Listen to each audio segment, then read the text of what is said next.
여러분, 이제 사전투표가 시작되었습니다. 문득 한 구호가 떠올랐습니다.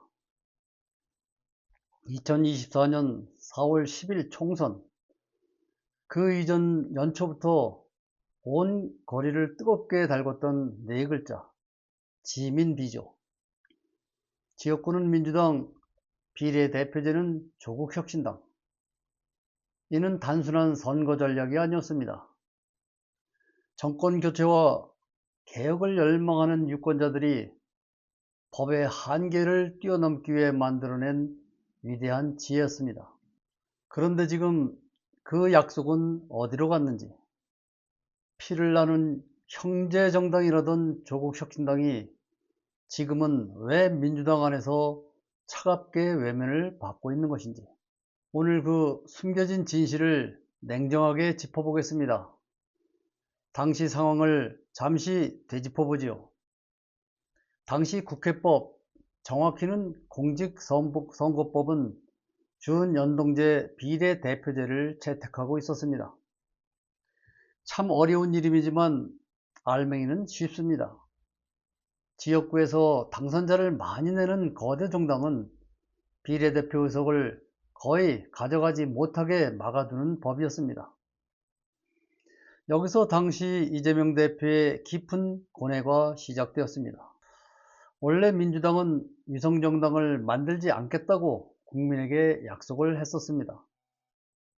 하지만 법을 곧이곧대로 지켰다가는 상대 정당이 위성정당을 만들어 비례대표 의석을 싹쓸이하는 것이 너무나 명확했습니다. 그때 이재명 대표는 결단을 내렸습니다. 멋지게 패배하면 무슨 소용이냐라며 현실론을 채택한 것입니다. 정권 심판이라는 거대한 목표를 위해 법이 허용하는 테두리 안에서 야권의 의석을 극대화할 수 있는 판을 깔아주었습니다. 이 결단이 있었기에 조국 대표가 이끄는 조국혁신당이 당당하게 출범할 수 있었고, 유권자들은 지민 비조라는 전략적 교차 투표로 응답했습니다.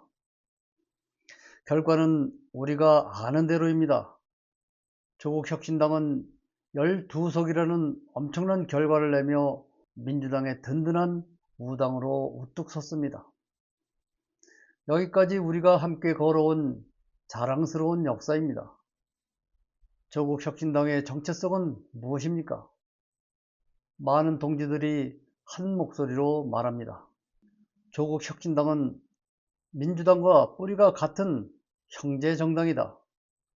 추구하는 이념도, 가야 할 종착지도 윤석열 정권의 심판과 정권 교체로 완벽하게 일치했습니다. 그런데 최근 민주당이 조국혁신당을 대하는 모습은 어떻습니까? 안타깝게도 우리가 알던 형제의 모습이 아닙니다. 철저하게 선을 긋고 밀어내고 배척하는 정반대의 행태를 보이고 있습니다.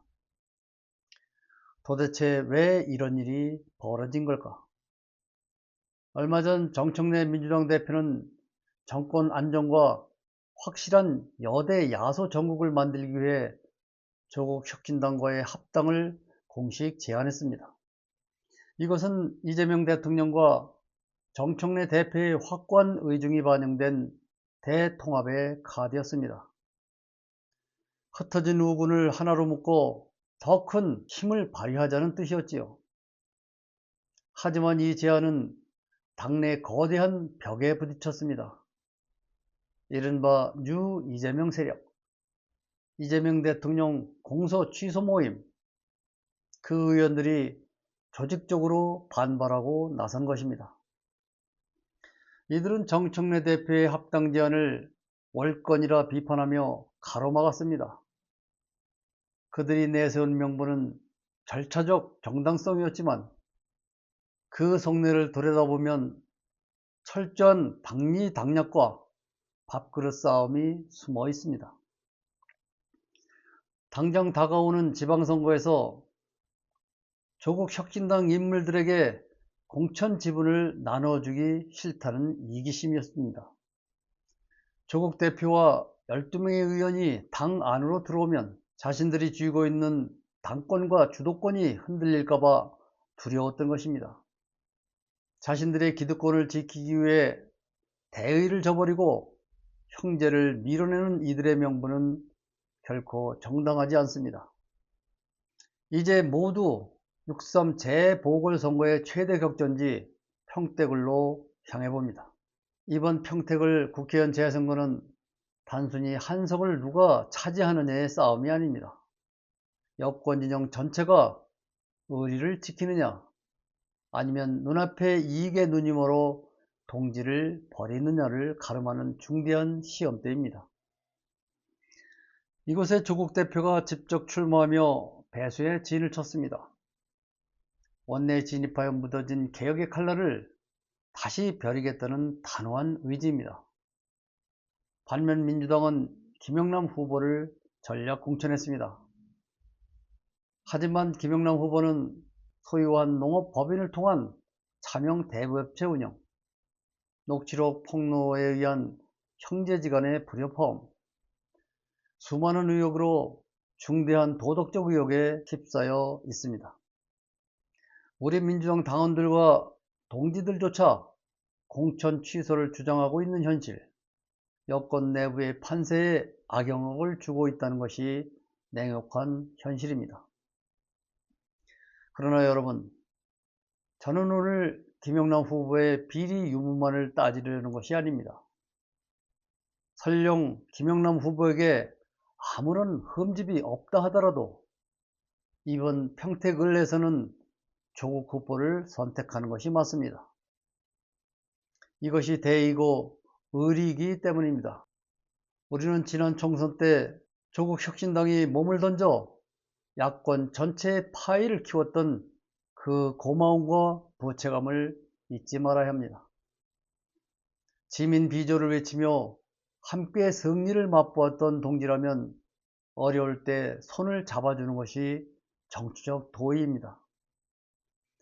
당리당략에 의해 기계적으로 공천된 후보가 아니라 정권 교체의 선봉에 서서 가장 날카롭게 싸울 수 있는 인물, 민주당 내부의 안일한 주류 세력을 각성시킬 수 있는 강력한 매기 역할을 할 사람, 그 사람이 바로 조국 후보입니다. 지민 비조의 진짜 의미는 유권자가 명령한 연대와 개혁입니다. 평택을에서 조국 후보를 국회로 보내는 것이 그 위대한 명령을 완성하는 길입니다. 마지막 힘을 내봅시다. 오늘은 여기서 마칩니다. 고맙습니다.